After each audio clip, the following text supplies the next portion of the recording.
everyone. This month we're going to talk about the hardest thing that we've had to go through as a couple because of some past personal decisions. And so Darren's going to share a little bit about his story and how we've talked about that as a couple and worked through some hardships from that. So, yeah.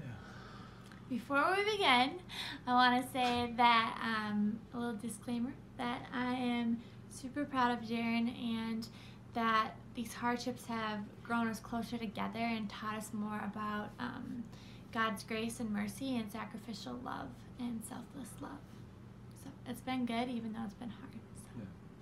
There's beauty in the ashes. Yeah. So one of the hardest conversations that Abby and I have had is all revolving around my past and the things that I've gone through. In high school, in about 10th grade, sophomore year of high school, I got first introduced to pornography. And the way that I was introduced to it, it was kind of, I stumbled on it, where I was watching TV and I clicked on some random channel and it just popped up like that. So then I'm pretty sure I quickly flipped off of it, but then I was like, oh, what was that? And so that's where it kind of started for me and where it just continued to grow.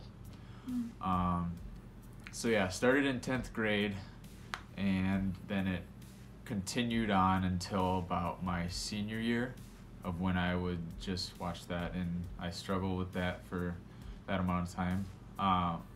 So my senior year, I could tell the kind of person that I was starting to become and think when I had that in my life.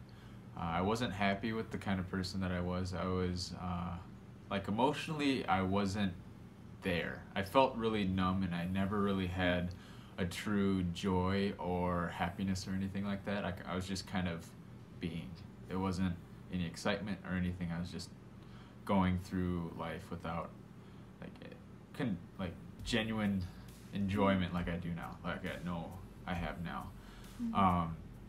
So I just decided I really don't want that to be in my life anymore. And during that time I was also just going to church Sunday to Sunday. I didn't have any kind of relationship with God. It was just something that felt right to do, and it wasn't something that I felt like I needed to do. And so senior year I decided I want that relationship with God, and I wanted to push deeper into that with him, because the little bits and pieces that I've gotten through that time, I've seen the differences of how people act, and also just when we are kind of introduced to his character and his complete love, it just changes you. So that just changed my decision of that's what I want to do. So when I decided I wanted that, the desire and the addiction that I had, it just completely dropped out of my life, and I've never thank the Lord, I've never had a desire to go back to it since then. That was in 2016, I want to say, probably the end of winter-ish is when I decided that. So that would be the end of 2015. Oh, the end of 2016 winter. Yeah. So that's so it's beginning January, February. Yeah. So it was yeah. end of 2015, beginning of 2016, somewhere in there is when I decided that. And so your temptation, my temptation to watch pornography just completely vanished, and I never. That's a miracle. Yeah, and pictures of women on social media or things like that. That's just.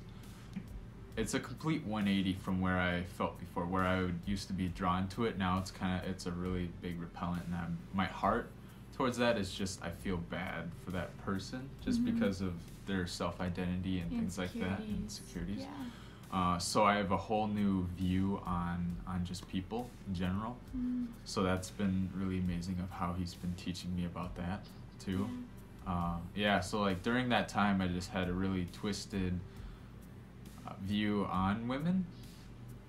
I was and because of I was doing that, I was hiding that part of myself, and I couldn't fully invest in people because that was kind of holding me back. I felt like I was just dragging a lot when I had that going on. So I wasn't able to connect well. I didn't really have close friends. I had friends, but not close friends like I do now. Just amazing people. And there's a spiritual aspect of that too. Yeah. Like, it's obviously not something that the Lord wants us to engage in. Right. And so it's like demonic. It's from the enemy if it's not from the Lord. Yeah. And so that holds you back in a lot of ways too, if you have that demonic stronghold in your life. Yeah. So when I was serving my selfish desires in that, I thought I was getting fulfillment for myself, but instead I was being enslaved to that, to where that's where my mind was at, and that was my view of just women and people in general. So it was just really dark and twisted. So yeah, it was. We're past that. Yeah, I'm really thankful that it just dropped off like that. Yeah. Yeah, and then. So, do you want to talk about the fresh stuff now? Yeah. Okay, so now we're gonna kind of transition into something that just happened in our relationship actually last week. So this is pretty fresh and where we pretty new. First talked about it, not where we actually first happened. talked about this, yes, in our relationship. So this is pretty fresh, pretty new. But yeah, let's talk about this now. So I've never, like I said, never had a desire for that ever since high school. But since high school, there were 3 times that I fell into the temptation of masturbation. So it was like how it happened. I could feel the buildup to it. And then and it happened always when I was alone. So that's easy way to like fall in when you don't have anybody else around you. So I just let the temptation sit way too long. And what I would recommend doing if you do have temptations like that, or like with pornography or something like that, where you get up from the situation, you move out. Like I would just recommend, if you're home alone, go outside. If you're not home alone, just head out of the room that you're in, get out of the situation, because then it's just gonna completely fall off. Those are the opportunities that God gives us. There's like a twisting point where you can go into it or you can decide not to go into it. And the whole time, like within those 3 times, I let the temptation sit too long, and that's how I fell into it. So, and go ahead. Sorry, one quick clarification. You said God doesn't tempt us. He doesn't give us those opportunities. No, he gives us that. But he gives us a way to get out of temptation. He gives us that grace of, like, you can decide, is that what you really want to do? Do you want to serve me and seek after me, or do you want to continue to serve yourself? And so there were times where I did break out of that, and I was like, okay, I really don't want that, because that's not honoring to myself, not honoring to Abby, and also not honoring, most importantly, to God and how I want to seek after him. And there were those 3 times where I did fall into it by letting that temptation sit way too long by myself. During those times of when I did fall into it, it wasn't a lust or anything. I wasn't thinking about a person or anything like that. It's just that my body was awakened to that feeling when I was in high school. And so I knew about that, and so falling into that's what I was serving, was that. It wasn't me lusting after anybody or anything like that. And I also felt that was a weakness of mine, of pride, I overcame this with God before, so I guess I did get accountability for that after I was done with that, but I decided, this is something that I could take care of, that I can be thrown out of my life. And the way I was kind of going about it was on my own strength, and what God calls us to is to bring unity within the church. And when that does happen, that means we get accountability from others, we get built up from others, and that's keeping transparency, especially in a relationship, and honesty. So because of that, I didn't share it soon enough with Abby, that was going on.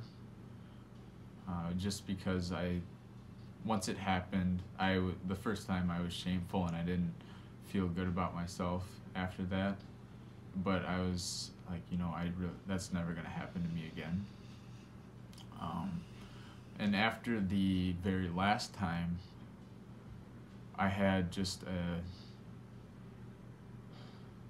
a complete change in learning during that time, just after it, of, God was just revealing to me how much I was relying on myself, and how through his character is all about relying on other people. That's why we have three people in one. They all rely on each other. They all have different strengths, and they're all infinitely powerful and present and everything.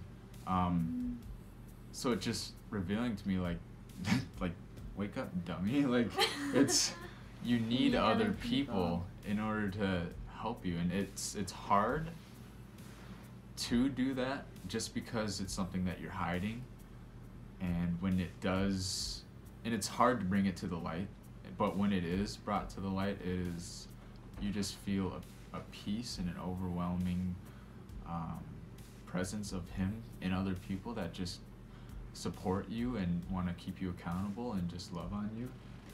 So do you have that now? And when are you still tempted? Like, when did you stop having that temptation? Yeah. And how has your mindset changed since that temptation stopped? Right.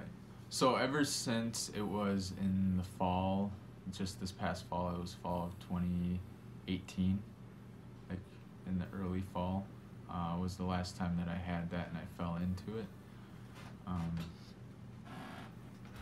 The ways that I've changed, well, I'll back up. I haven't been tempted since that time. Ever since then, I've had just a peace in that area of my life where I haven't had the desire to do that. Just by God's grace, it just fell off. So the difference now, since then, I've learned, like, God has just revealed to me amazing stuff. Where my mindset during that time of when I fell into it was, I'm going to give you an analogy. If you can, like, close your eyes. Imagine yourself that you're riding a bike down a sidewalk, okay? And on your right side is a brick wall, let's say. And then on your left side's the street, okay? And straight ahead, we have your Father, God in front of you, helping you to ride the bike, okay? So when you're learning to ride the bike, when you start to look at the wall, because you don't want to hit it, you're more tempted it's more susceptible to fall into the wall because you're leaning that way when you look towards it. Or same thing if you were to aim into the street, looking at the street. I don't want to go in the street. So the way he just showed me was, when you want to learn how to ride the bike and not fall into that, you need to keep your eyes on me. And by keeping your eyes on him and you riding your bike, you can go straight ahead. It's way easier to keep going forward if you're looking forward than if you're looking to your right to not hit something. So that was just a really cool way of how he explained it. I'm just like, that's exactly what it was. Because I just kept telling myself, like, I'm not going to fall into that. I'm not going to fall into that. Rather than fully focusing on him. That's good. Like, I was focused on him, and I was learning and growing with him, but I was, in the back of my mind, I was like, I'm not doing that, instead of, I'm going to do this. Yeah. Based on what you were talking about, for me, when Darren told me this last